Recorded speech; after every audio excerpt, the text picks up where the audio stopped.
Hello दोस्तों, स्वागत है आपका अपना चैनल स्प्रिंकल टेक ज्ञान में। दोस्तों, यदि आप राजस्थान के निवासी हो, राजस्थान में रहते हो और अगर आपको सामाजिक सुरक्षा पेंशन के तहत जिसमें वृद्धा पेंशन, विधवा पेंशन और विकलांग पेंशन मिलती है, तो अब आपकी पेंशन है वो बढ़ा दी गई है दोस्तों। और जैसा कि आप सभी को पता है कि जब सरकार बनी थी तब यह घोषणा की गई थी कि हम पेंशन को बढ़ाएंगे, लेकिन यह पेंशन धीरे धीरे बढ़ाई जा रही है। शुरुआत में मुख्यमंत्री श्रीमान अशोक गहलोत के द्वारा 750 रुपये से 1000 रुपये की गई थी। अभी दोस्तों 1000 से पिछले बजट में 1250 रुपये कर दी गई थी और इस बार है वो 1300 रुपये का है पेंशन आपकी कर दी गई है। जो अब मिनिमम पेंशन है वो 1300 रुपये ही आपको मिलेगी। अब आप सबके मन में एक सवाल होगा कि किन की यह पेंशन बढ़ी है, किन की पेंशन नहीं बढ़ी है। तो जिनको वृद्धा पेंशन, विधवा पेंशन और विकलांग पेंशन मिल रही है उनकी ये पेंशन बढ़ी है। जिनको ऑलरेडी दोस्तों पहले से 1500 रुपये पेंशन मिल रही थी उनकी ये पेंशन नहीं बढ़ी है, क्योंकि मिनिमम जो पेंशन है वो कम से कम पेंशन है वो दोस्तों 1250 रुपये मिल रही थी। अब उसको है वो 1300 रुपये कर दी गई, तो कम से कम 1300 रुपये है दोस्तों। इसी के साथ बताया जा रहा है कि जनवरी माह से ही यह जो नया नियम है पेंशन का वह लागू हो गया है दोस्तों। कहने का मतलब है कि 2026 में ही आपको 1300 रुपये पेंशन है वो प्रति माह मिलने लगेगी, यानी हर माह है वो 50 रुपये एक्स्ट्रा मिलने लगेंगे। अभी जहां तक आप 1250 रुपये उठाते थे, अभी आपको 1350 रुपये मिलेंगे। अगर आपको 1500 से कम पेंशन मिलती है, अगर आपको वो पहले से ही 1500 रुपये मिल रही है, तो उन सभी के लिए दोस्तों 1500 ही रहेगी, क्योंकि जिनकी उम्र ज़्यादा है, 75 वर्ष के आसपास है या ज़्यादा है, तो उनको पेंशन ज़्यादा मिल रही है, तो उनकी पेंशन नहीं बढ़ाई गई है। फिर भी बता दूं कि जो कम से कम पेंशन है वो दोस्तों 1300 रुपये रहेगी।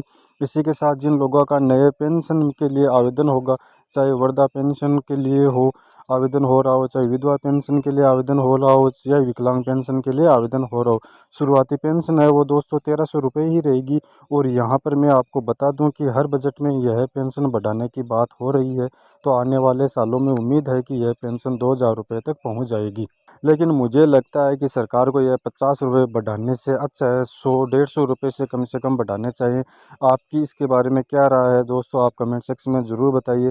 बाकी दोस्तों उम्मीद ये थी कि बजट से यह पेंशन लागू होगी, लेकिन अभी बताया जा रहा है कि जनवरी माह से ही आपको यह जो पेंशन है वो 1300 रुपये मिलने लगेंगे। और यहाँ पर बताया भी जा रहा है कि बिल जारी हो चुके हैं, जैसा कि आप स्क्रीन पर देख सकते हो। यानी फरवरी माह की जो पेंशन आएगी वो 1300 रुपये से ही आएगी। अब आप में से बहुत सारे लोग यह भी कहेंगे कि फरवरी माह में पेंशन तो आ चुकी है, या फिर जनवरी माह की पेंशन आ चुकी है, तो वो जो पेंशन आई है वो आपकी पीछे की बकाया पेंशन आई है। आप यह कह सकते हो कि 2025 की बकाया पेंशन आई है। तो अभी जो पेंशन जनवरी माह की आपकी पेंशन मिलेगी, यानी मार्च तक मिलेगी या फिर फरवरी माह के लास्ट तक डाली जाती है, तो यह पेंशन जो है वो दोस्तों आपकी 1300 रुपये रहने वाली है। आपको यह वीडियो दोस्तों इंफॉर्मेटिव लगा होगा, जानकारी पसंद आई होगी। तो वीडियो पसंद आया है तो दोस्तों लाइक कीजिए, अपने दोस्तों के साथ ज़्यादा से ज़्यादा शेयर कीजिए।